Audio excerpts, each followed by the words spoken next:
Grêt, wel diolch yn fawr iawn am ddod heddiw. Dych chi mewn cyfarfod TUC Cymru, a TUC Cymru yw Llais Gweithwyr Cymru, a dyn ni'n cynrychioli yn agos at 400,000 o weithwyr. A hefyd, o'n i'n darllen yn ddiweddar, na'r ffigurau diweddara'n dangos bod dros 1 o bod 2 gweithwyr yng Nghymru, mae tal nhw'n cael eu osod gan cytundebau sy'n cael eu osod gan undebau. Felly, os ydych chi'n hapus efo'ch gyflog, y gyda'i bod yn falch o'ch undeb, os na, ymyrwch, dewch yn fwy o rhan y gweithredol efo'ch undeb, a diolch yn fawr iawn i bawb am ddod heddiw. Jyst o ran i gyflwyno'n hunan, fi yw Ceri Williams, a dwi'n swyddog polisi i TUC, a fyddwn ni gweld heddi efo Mark Drakeford, sy'n ysgrifennydd cyllid Bod y Cymru a ysgrifennydd dros yr iaith Gymraeg. A hefyd ni'n falch iawn bod yn ysgrifennydd cyffredinol ni yma, Sban y Tawr, Gyllid mae'n Chris, a mae gen i TUC Cymru sondyn yma hefyd, a ti'n gael eich braw i weld ni, a dyn ni'n falch iawn o gefnogi'r Eisteddfod o bod yn rhan o digwyddiadau yna. Mae gynnon ni dysgu ddechrau cwrs ymddygiad, a dyn ni fel TUC Cymru, dyn ni wedi ymrwymo i berni gweithgareddau i gall pawb cynnig rhan ynddyn nhw mewn amgylchau cynswysol, parchus a diogel. Nid yw TUC Cymru yn goddo'r unrhyw fath o aflynyddu gan gynnwys aflynyddu rhywiol. Ni fydd ymddygiad neu sylwadau ymosodol, sarhaus, bygythiol, amharchus neu arbenniol yn cael ei gofio. A just, dwi'n ddim yn special i sef, bod ni wastad yn neud hwn ar gyfer nid chi fel gynulleidfa yw'r targed fan hyn. Mae'r cod ymddygiad yma yn ategu'r ymrwymiad a nodir yn rheolaeth TUC Cymru i rwyddo cydraddoldeb i bawb ac i gael gwared â bob math o aflynyddu, gan gynnwys aflynyddu rhywiol, rhaglan a gweithiau gwahaniaethu anheg. A mae'r cod ymddygiad hwn yn berthnasol i bob digwyddiad, wyneb yn wyneb, neu ar-lein, ac mae'n cynnwys pob math o gyfathrebu gan gynnwys negeseuon ar y cyfryngau cymdeithasol. Felly, diolch yn fawr am hynny. Felly, ni ddiolch dros ben i gael cwmni Mark Drakeford yma heddiw.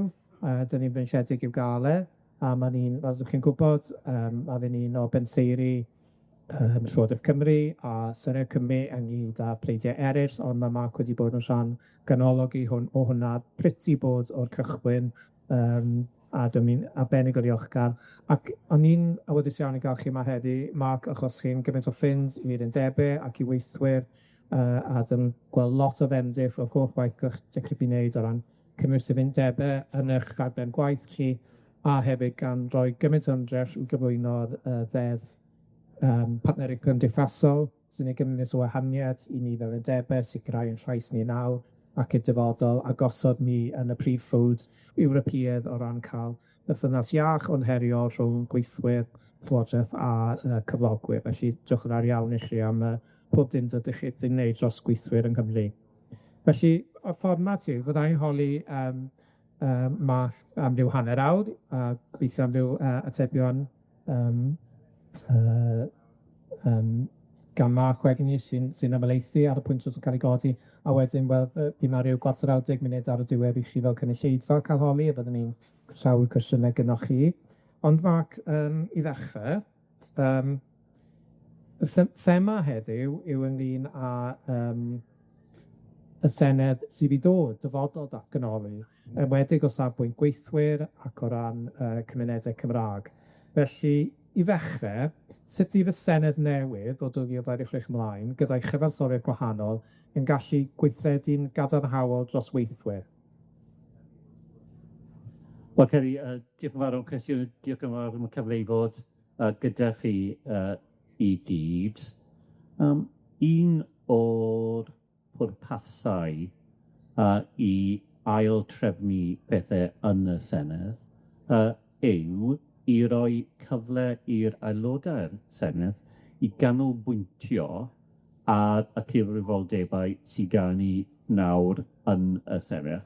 Fel mae rai bobl fan hyn, dwi'n siŵr yn cofio, ar y dyddiad gyntaf, i ddweud bydd rhaid i ni cael fwy o bobl yn y Senedd, oedd nôl yn 2004, gyda'r arglwydd Richard ar ôl y tymor gyntaf o ddatganoli.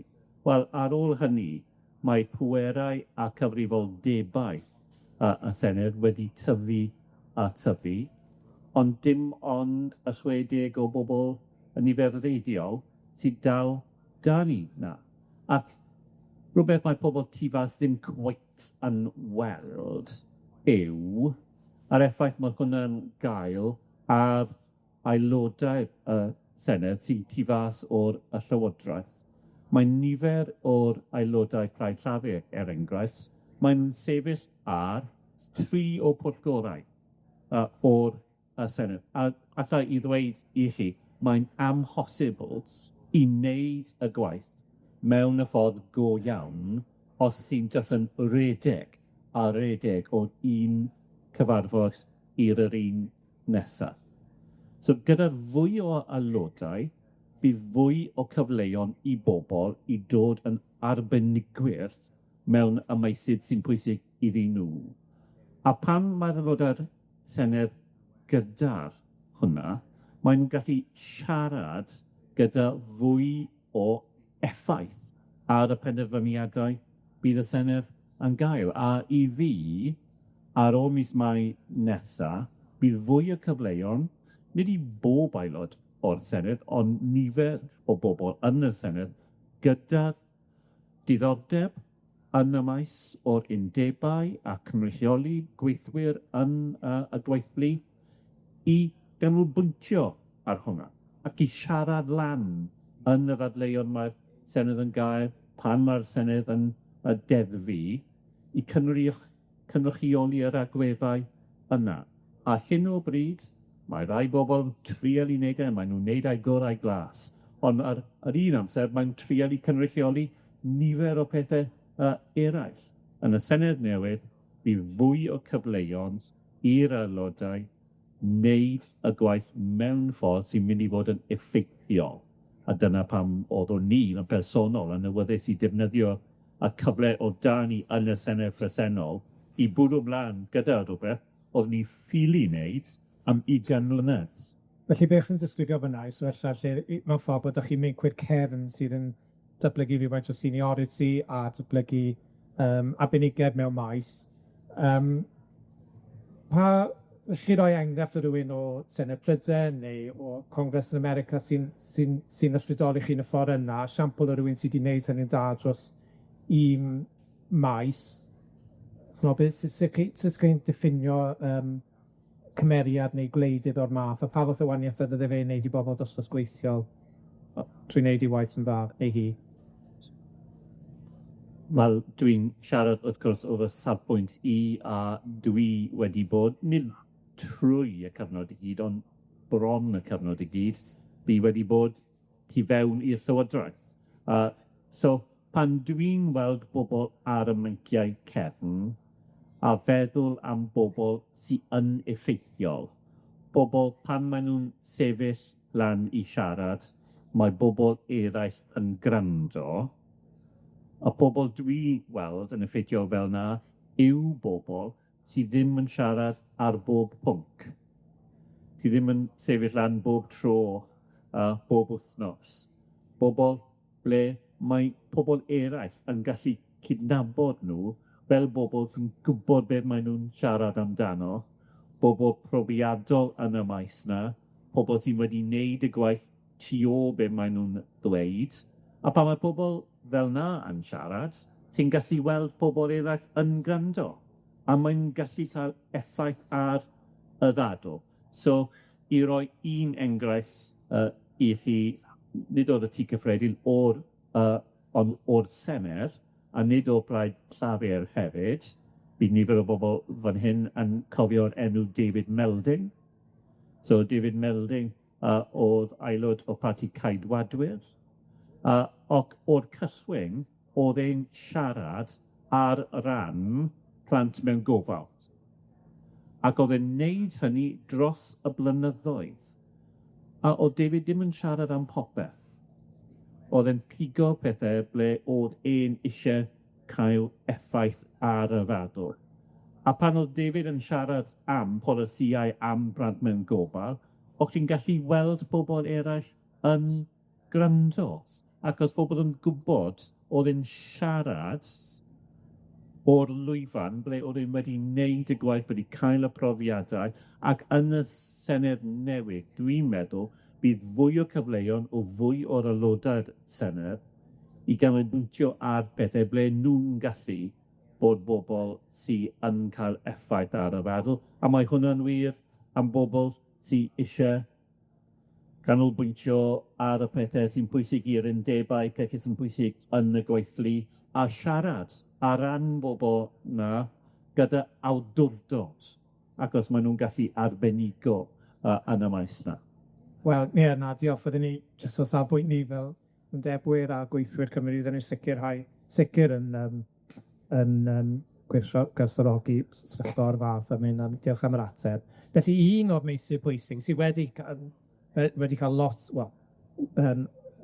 cyfradd helaeth o sylw o ddechrau daith yw'r iaith Gymraeg yn y Senedd. Felly dyna maes arall lle falle fydde mwy o arbenigwyr yn beth dda. Felly mwy na beth chi wedi gweud nawr o ran y system, byddech chi'n gweud fydd gobeithio'n am y Senedd a Llywodraeth nesa o ran cyrraedd y targed o miliwn o siaradwyr egin 2050 a hyfwyedd cymunedau Cymraeg. Wel, Ceri, diolch. Un o'r bethau dwi wedi bod yn gyfrifol amdano dros y blwyddyn diwetha oedd i gymryd y bil Gymraeg ac addysg trwy'r Senedd. Nawr, oedd y gwaith ar y bil wedi cael ei wneud gyda bobl eraill fel arfer swyddogion yn y Llywodraeth a gweinidogion eraill oedd wedi gweithio ar y pwnc pleidiau eraill, achos oedd y deddf, oedd y rhan o'r gytuniad cydweithiol rhwng y Plaid Llafur a Plaid Cymru, ac oedd nifer o'r aelodau Plaid Cymru wedi cyfrannu lot pan oedd ni'n paratoi y bil. I fi yn personol, pan oedd ni'n dechrau ar y daith trwy'r Senedd, beth oeddwn ni eisiau wneud, os oedd e'n bosibl, yw i cael y bil yn y cyfnod ola, cyfnod 4, ble oedd y Senedd yn unfrydol tu ôl y bil. A mae hwnna ddim yn digwydd fel arfer yn y Senedd. Mae Senedd yn rhywle ble mae bobl yn dadlu a ddim yn cytuno ar bethau. Ond oedd yn pwysig i fi trial i creu bil ble ar diwedd y dydd oedd pob un yn fodlon i cefnogi'r bil, achos oedden nhw'n cefnogi'r iaith Cymraeg. So dwi'n siŵr, y bil oedd o blaen y Senedd ar y diwedd, bydd y rai o'r aelodau, siŵr o bod ar ochr caedwadwyr, yn feddwl mae'r bil yn rhy uchelgeisiol, yn trial i wneud gormod, yn creu gormod i gloi, ac ar ochr Plaid Cymru, dwi'n siŵr, oedd nifer o'r aelodau yn feddwl mae'r bil ddim yn mynd yn digon bell, ddim yn wneud pethau'n digon gloi ac yn y blaen, ond beth oeddwn ni'n trial i wneud trwy'r proses o wneud gwelliannau i'r bil, hynny bobl mewn i'r ddadl ac yn y blaen, i ffeindio'r ffordd i cael bil ble oedd pob un yn fodlon i cefnogi'r bil, rhag ofn bydd y bil ddim yn wneud popeth oedden nhw'n eisiau weld. Ac i fi, y reswm pan dwi'n meddwl mae hwnna'n pwysig yw, dwi'n ddweud bob tro, mae Cymraeg i perthyn i ni gyd, pob un yn Cymru. Rydyn ni'n siarad yn rygel na fi wedi dysgu Gymraeg, neu ni'n byw yn troed y rhyw, yn dim ond gallu ddweud troed y rhyw. Os chi'n gallu ddweud troed y rhyw, chi'n siarad Cymraeg. Yna ydych chi. Mae Cymraeg yn perthyn i ni gyd, ac yr ewyllus dda i'r yr iaith yw un o'r pethau pwysica sydd da ni pan ni'n trial i cynyddu y nifer o bobl sy'n siarad Cymraeg a dwblu defnydd o Gymraeg hefyd. So, bydd y gwaith fanwl i roi y deddf newydd ar y waith, bydd hwnna'n mynd i cwmpo i'r Senedd nesaf. Mae lot â ni i wneud dros yr 9 mis nesa, y cod ac yn y blaen, a ni wedi dechrau ar y gwaith na yn barod, ond bydd lot o pethau yn y bil, yn enwedig yn y maes addysg trwy gyfrwng Saesneg, be bydd y rhaid i wneud fwy i helpu'r bobl ifanc i cael tynnu fwy mas o buddsoddiadau maen nhw'n wneud, achos maen nhw'n dysgu Gymraeg, o'r wythnos maen nhw'n gyrraedd i'r wythnos maen nhw'n adael yr ysgol, maen nhw'n dysgu Gymraeg, ond ar hyn o bryd ni'n gwybod dydy nhw ddim yn cael digon mas o'r y buddsoddiad na. So, a ffaith ni wedi cael y bil yn un frydol, dwi'n meddwl yn mynd i fod yn help llwyfon cadarn i'r y Senedd nesa i wneud popeth sy'n dod mas o'r bil yn helpu ni i gyrraedd y nod o'r miliwn o siaradwyr. Ar ochr yr adroddiad pwysig sydd daw ni o'r cymunedau yn y cadarnleoedd, ble mae Cymraeg yn cael ei defnyddio bob dydd a mewn pob agwedd o bywydau.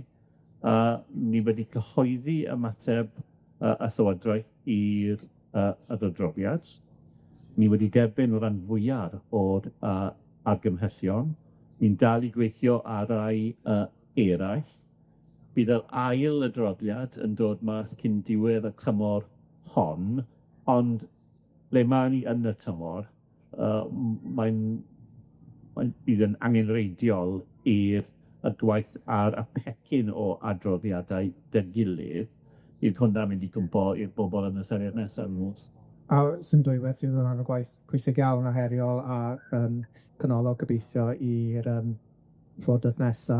Un elfen o'n i moyn holi i chi amdano oedd sut o'ch chi'n gweld pwysigrwydd defnydd o'r Gymraeg yn y gwaith, ddoe mi nath TUC Cymru efo cefnogaeth undebe a cyflogwyr a Llywodraeth Cymru lansio chapter 2 sydd yn ffordd i annog a hwyluso a roi arweiniad ar cynhyddu y defnydd o'r Gymraeg yn y gweithle. Felly, hwnna rhywbeth sy'n digwydd yn Llywodraeth Cymru. Dwi'n gwybod am unwaith ar fwyne'r llaw mae digon o Gymraeg, ond mewn lot o weithlefydd eraill, dyw e ddim mor gyson. Felly, lle chi'n gweld rôl undebe, rôl TUC, a pwysigrwydd defnydd o'r Gymraeg yn y gwaith. A mae Mandy yma, hi sydd wedi bod yn agwedd yn y gwaith yna i. Wel, i ddechrau diolch yn fawr i'r TUC, Mandy a pob un eraill sy'n wedi gweithio ar y polisi yna. Oedd e'n gret i weld y polisi cael ei lansio yma yn yr Eisteddfod ddoe, a mae'n mynd i fod yn pwysig i ni gyd yn yr ymdrech i cael fwy o cyfleoedd i bobol defnyddio'r Cymraeg yn y gweithlu. Pan ni'n siarad yn dwblu'r defnydd o'r iaith, dyn ni ddim gallu jyst dibynnu ar bobol yn siarad Cymraeg gytre neu gyda ffrindiau, neu pan mae bobol yn cymdeithasu fel mae bobol yn neud yn yr Eisteddfod. Ni gyd, bobol sy'n mewn gwaith, ni'n cymryd orau bob dydd yn ydyn ni, yn y gweithlu. A cyfleoedd i siarad y Gymraeg yn y gweithlu, mae hwnna'n mynd i bod yn rhywbeth canolog i beth dwi eisiau weld dros y blynyddoedd sydd i ddod i helpu ni i cael fwy o defnydd o'r Gymraeg. Nawr, un o'r pethau sy'n newid bron bob dydd, a dwi'n meddwl, os ni'n neud e mewn y ffordd go iawn, yn mynd i fod yn help fawr i ni, yw y ffurf newydd o technoleg yn y gwaith. Nawr, pan oedd fi'n dechrau yn y cynulliad, chwarter ganrif yn ôl, popeth o gael y cyfieithu, oedd yn mynd i'r tîm o bobl, oedd yn mynd trwy bob gair, cyfieithu, a bopeth. Wel, ni'n dal, mae tîm fawr o bobl sy'n neud y gwaith na dal da ni, ond mae'n dechrau gyda defnyddio technoleg sy'n helpu nhw i wneud pethau lot yn gyflymach nag oedden ni. Dwi'n defnyddio co-pilot ar y system mewnol i'r Llywodraeth, a chai ofyn cwestiynau yn Gymraeg a cael ar atebion i gyd yn Gymraeg, ar y stryd mewn eiliaid. Wel, oedd hwnna ddim yn digwydd o gwbl, no, chwarter ganrif yn ôl. A wythnos diwetha, welais i rhywbeth yn ryfeddol i fi, achos dwi'n hen, a mae pethau fel hyn yn taro fi fel, dydyn nhw ddim taro bobl ifanc. Ac oeddwn ni'n weld system ble ni fel Llywodraeth yn cydweithio gyda'r un o cwmnïau fawr yn y maes, ble oedd rhywun yn siarad yn Ffrangeg, Almaeneg, Saesneg a Gymraeg, ac oedd yn dod lan yn y sgrin yn Saesneg. So, nid just, dod lan yn y sgrin ar y fi'n pryd, ond cyfieithu popeth a dod lan ar y sgrin ar y fi'n pryd. Ac y person oedd yn neud oedd yn mynd mewn i'r mas o bob iaith, hanner ffordd drwy brawddeg, dechrau'r brawddeg mewn Ffrangeg, troi i Gymraeg, nôl i Saesneg, ac oedd yn dod lan yn Saesneg a gwaelod y sgrin. Wel, dwi mewn nifer fawr o cyfarfodydd gyda bobl sydd wedi dysgu Cymraeg, sy'n gallu siarad Cymraeg, ond does dim digon o hyder da nhw i cymryd rhan mewn cyfarfod heb cael rhyw fath o help. Wel nawr, os ni'n neud cyfarfodydd dros y wefan a'r Teams ac yn y blaen, a fa i siarad y Gymraeg, a dy chi siarad yn Saesneg, ac pobl sy'n siarad yn Saesneg, maen nhw'n gallu, maen nhw'n deall be dwi'n dweud, ond ambell waith maen nhw'n just colli rhywbeth.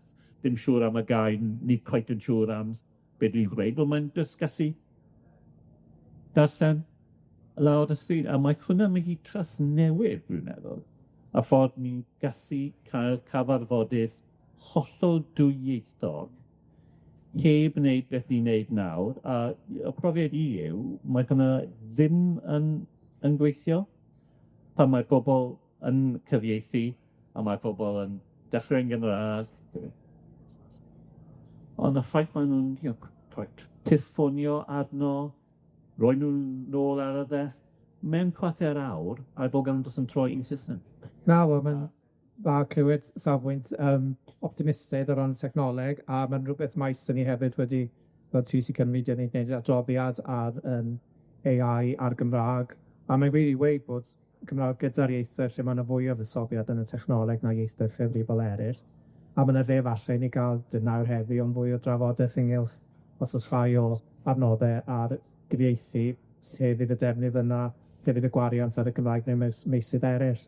O'n i am troi nawr os yn bosib at y credo gwleidyddol a safbwynt ehangach ar y byd ac ati, achos o'ch chi'n sôn yn ateb mewn eich cwestiwn i blaenorol ynglyn ar ddeddf addysg ar Gymraeg, pwy mor bwysig oedd eich yw bod yna consensws, a mae hwnna wedi bod yn feiddiol i chi ers cychwyn y cynulliad yn awr y Senedd.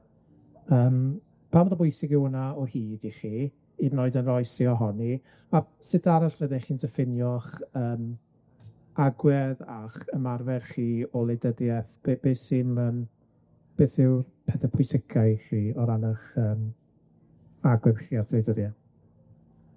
Wel, Ceri, diolch. Wrth gwrs, dwi yn eisiau creu consensws ble allwn ni, a mae hwnna'n pwysig i fi yn y maes Gymraeg. Oeddwn ni'n tyfu lan yn Sir Gâr yn y 60au, ble oedd y Gymraeg ddim y sefyllfa yna o gwbl.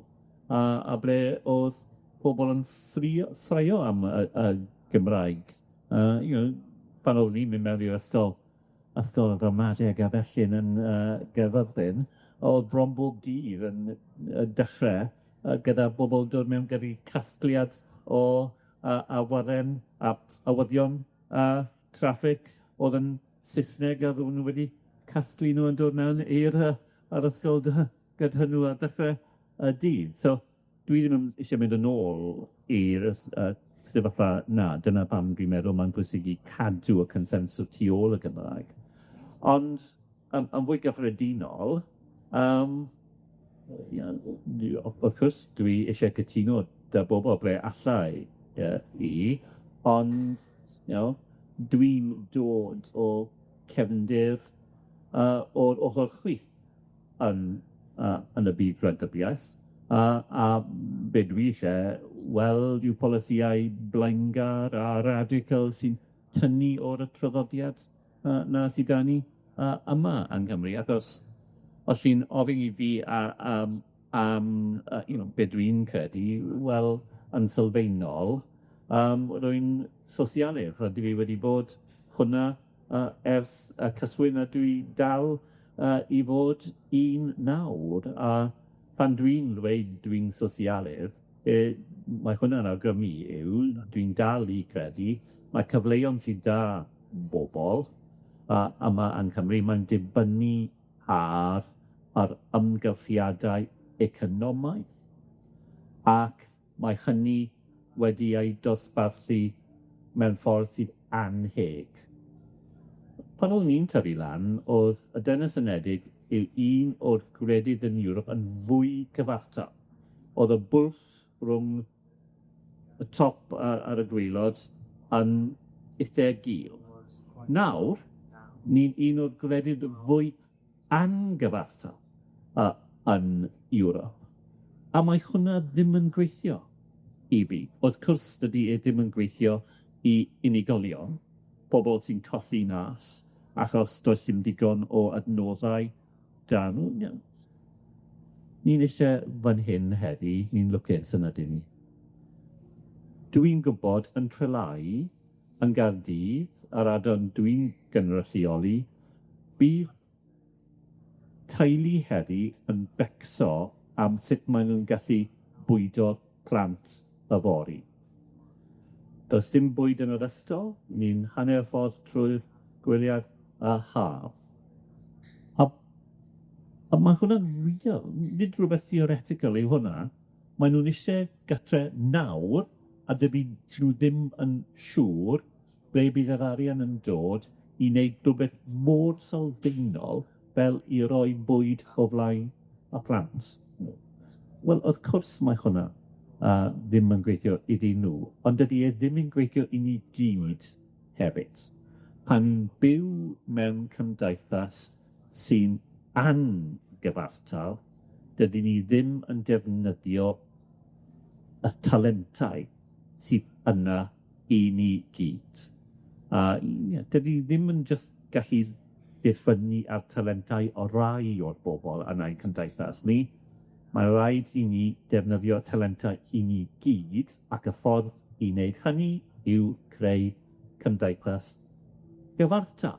A ni'n gwybod mae tystiolaeth yn glir. Mae'r gwledydd ble mae y bwlch rhwng y top a'r y gwaelod yn ddim yn fawr, mae'r iechyd yn well, maen nhw'n wneud well yn economaidd, mae rhai o troseddu, ac y beth pwysica yw, mae'n rhoi neges i bobol. Y pethau sy'n pwysig i fi yw y pethau sy'n pwysig i bobol eraill hefyd. Mae pethau sy'n pwysig i ni gyd, ni'n gallu cydweithio dy gilydd i ffindio ffordd i ni gyd yn llwyddo. Mewn cymdeithasau angyfartal, mae pobol yn dysgu y wers wahanol i hynny. Mae'n dysgu bobol i feddwl, yr unig ffordd i fi i lwyddo yw rhoi fy blegau ar yswyd pobol eraill. I fi mynd lan, bydd rhaid iddyn nhw mynd lawr. Wel, dwi ddim wedi credu hynny o gwbl dros y blynyddoedd dwi wedi bod rhan o'r undebau, a oeddwn ni'n ymuno i'r undeb cyn oeddwn ni'n ymuno i'r Blaid Llanr. Ac mae rhywbeth arall mewn fan hyn sy'n pwysig i fi hefyd.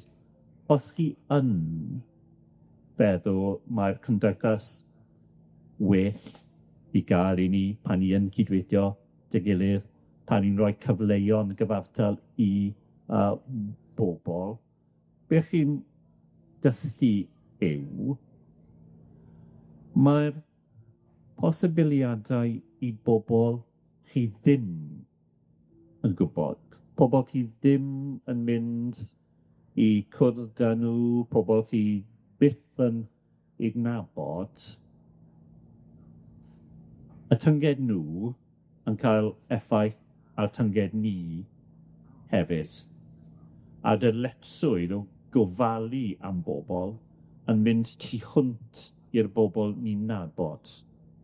Mae dyletswydd da ni i gyd i gofalu am bobol eraill dydyn ni ddim yn nabod. Dyna'r y ffordd i creu cymdeithas sy'n iachus a sy'n gallu ffynnu. A dyna beth sydd wedi bod pwysig i'n fi trwy gydol ar amser dwi wedi bod yn neud beth dwi'n neud nawr. O, diolch Matt. Nawr, geirio styledig hwnna ac yn rhoi gobeith i ni mewn cyfnod heriol. Felly diolch yn y geiriau yna. Ga i droi ato chi nawr fel cynulleidfa. Mae rhyw 10 munud cwarter awr da ni i chi roi cwestiynau i Strwythur, Mark, a wedyn, os ydych chi eisiau mynd gyntaf? Bachan yn... Iawn, they just way.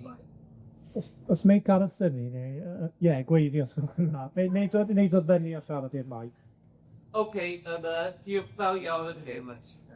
Roedd Chrisod y gyd ac yma y cymunedau i'r Cymraeg ac wrth gwrs yr angen i gadw'r cymunedau na a cadw'r cymunedau na brif ac asu.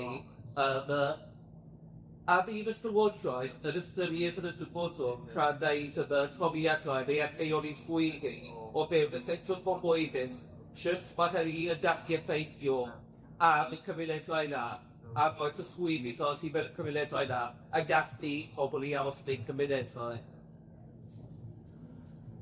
Wel, gyd o'r pethau sydd wedi digwydd dros y cyfnod o gynni, dwi'n meddwl, yw mae pobl wedi codi'r ffydd yn gwasanaethau cyhoeddus. Fi'n clywed pobl yn dweud, yn felly, oh, nothing works anymore.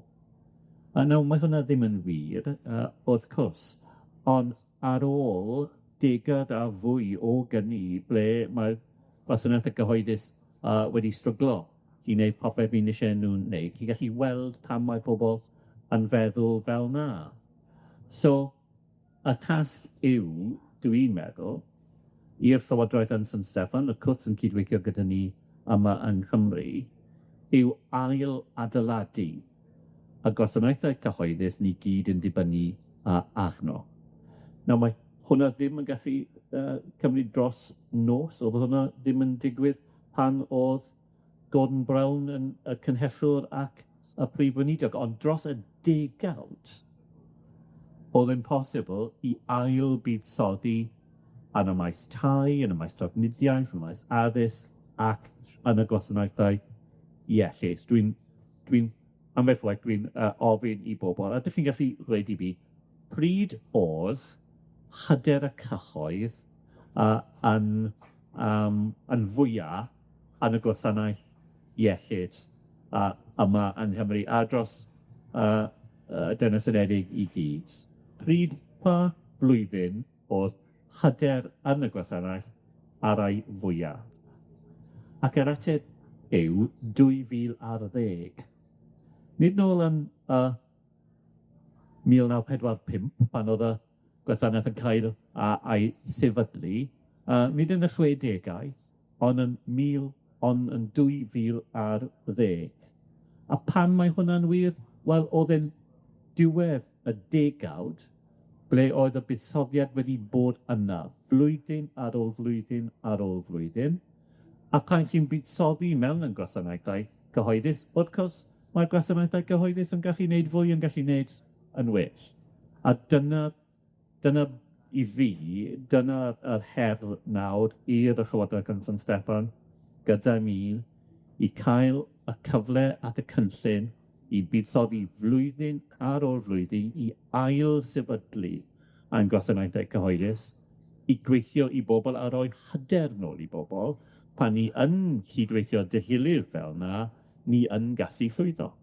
Yn credu hefyd o ran y cwestiwn oedd yr elfen, os ydych chi'n gwneud toriadau mewn ardal lle mae llawer o siaradwyr Cymraeg, beth ydy'r goglygiadau i'r Gymraeg yn yr ardal yna, yw hwnna'n rhan o ystyriaethau Llywodraeth Cymru pan mae'n dewis y derbol lle mae'r gwariant, yr effaith ar cymunedau Cymraeg. Ie, wrth gwrs. Ni'n wynebu hwnna, a ni wedi bod yn wynebu hwnna dros yr wythnosau diwetha yn y cyd-destun addysg uwch. Ni'n gwybod mae'r sector addysg uwch yn wynebu problemau, a mae toriadau yn cael ei wneud. I fi, fel gweinidog dros y iaith Cymraeg, be dwi wedi bod yn dweud, a ni wedi weithio gyda coleg genedlaethol a bobl eraill, yw i bod yn glir pam mae toriadau yn cael ei awgrymu, bydd raid i'r prifysgolion i esbonio i ni am yr effaith mae hwnna'n mynd i gael ar y iaith Cymraeg, a'r addysg o gyfrwng y iaith Gymraeg. Be dwi ddim yn fodlon i weld yw un penderfyniad lawr fan hyn yn y de dwyrain, un penderfyniad ar ochr gorllewin, heb cael bobl i siarad dy gilydd ac yn meddwl am yr effaith mae'r penderfyniadau yna'n cael ar y iaith Cymraeg. Mae asiantaethau yn annibynnol, mae nhw'n wyddus dros ben i pwysleisio ar hynny, ond mae nhw'n ran hefyd o'r ymdrech dros Gymru gyfan i gefnogi'r iaith Gymraeg. So pan mae'r penderfyniadau anodd yn gael ei wneud, cyfrifoldeb da fi yn gweithio gyda'r aelodau eraill y Cabinet, yw i weld hwnna trwy'r y lens o'r y Gymraeg, a di gwarchod y Cymraeg yn y penderfyniad yn y bobl yn neud. Diolch. Lwri, ti'n iawn i wei fi, neu ti eisiau... Ma'n iawn, chi'n clywed i iawn. O safbwynt fi hati, neu dditas fwy cwartal, so beth chi'n cytuno ar hyn o'r dydd, i'r setiad gyma'n syniadol sy'n ganol ni hwnnw ddim yn rhoi y bo, dwi'n siŵr beth i gael am tŵt, os asyd codi tresi, o safbwynt gwahanol les hefyd, a byddech chi ddergothrol i weld i ti'n cael y gallu fel mae ni yn mesur ei ewgiadau i'r gifo i delio efo agmau toler. Wel, am fy marn ni, mae rai pwerau a rai cyfrifoldebau bydd yn well i weld nhw cael eu dosbarthu yma yng Nghymru. A dydy'r daith o ddatganoli, ni ddim ar diwedd y daith o gwbl. Ond yn fy marn ni, wrth gwrs, dwi'n meddwl, ni'n well fel gwlad yn bod y rhan o'r undeb fwyaf na Gymru, oeddwn ni ddim yn eisiau weld Cymru dod mas o'r undeb Ewropeaidd. A dwi ddim yn meddwl bydd y ffordd gorau i Gymru yw i cymryd pob cyfrifoldeb jyst i defnyddio hwnna'n lleol. Fel wedes i, sosialydd ydw i, ac i fi, mae'r perthynas rhwng rhywun yma yn Nghymru sy'n byw mewn clodi yn perthynas yn gry gyda rhywun sy'n byw yn yr Alban neu yn Lloegr yn yr un sefyllfa. A allwn ni defnyddio y dynes unedig mewn ffordd, os allwn ni, sy'n rhoi pŵer adnoddau arian ac yn y blaen o'r un lle i'r llall. A mae Cymru yn gallu... Mae hwnna'n gallu cael ei redeg mewn ffordd sy'n gweithio i ni yng Nghymru. Ac i fi, cael y pwerau yma, ond mae hwnna'n priodol, ond hefyd i bod rhan o'r undeb, yr undeb y dynes unedig, a defnyddio'r posibiliad yma hwnna'n dod ato ni, hwnna yw y ffordd gorau i symud ymlaen. Just o ran diwygio yr drefn ariannol, fyddech chi'n hoffi gweld diwygio ar y fformiwla Barnet neu ar y rheolau trysorlus ynglŷn â benthyg a ati, fyddech chi'n gweld bod hwnna'n mynd i fod yn y manifesto llafur yr enghraifft? Wel, mae'n wedi bod yn manifesto llafur yma yn Cymru o blaen, ac oedd pethau pwysig yn y manifesto rhaid llafur ar lefel y Dynes Unedig blwyddyn yn ôl. A mae'n pwysig i ni i weld Llywodraeth y Dynes Unedig i symud ymlaen i ail-wampio a fframwaith sydd da ni ac yn o bryd sydd ddim wedi cael ei newid ers y cychwyn yn 2016. Dwi'n siarad gyda'r y prif ysgrifennydd y Trysolus a pwysleisio y pwysigrwydd i ni i symud ymlaen gyda beth ni'n wedi addo i wneud fel blaid. Gyda'r fformiwla Barnet, fy marn i yw, mae pethau ni'n gallu wneud, a pwysig i wneud gyda'r fformula Barnett i wella y fformula sydd da ni. Nawr, mae hwnna jyst y gam gynta i fi, dwi eisiau weld fformula newydd sbon, sy'n deg i bob gwlad yn y Dynes Unedig. Mae hwnna'n anoddach. Mae'n anoddach, achos mae rai gwledydd eraill ar Alban, trwy cyfnod o ddatganoli i gyd, ac nawr y Gogledd Iwerddon hefyd, a maen nhw'n cael lot fawr o arian mas o'r fformula Barnett. So, does dim lot o egni da nhw tu ôl i'r ymdrech i cael fformula newydd yna.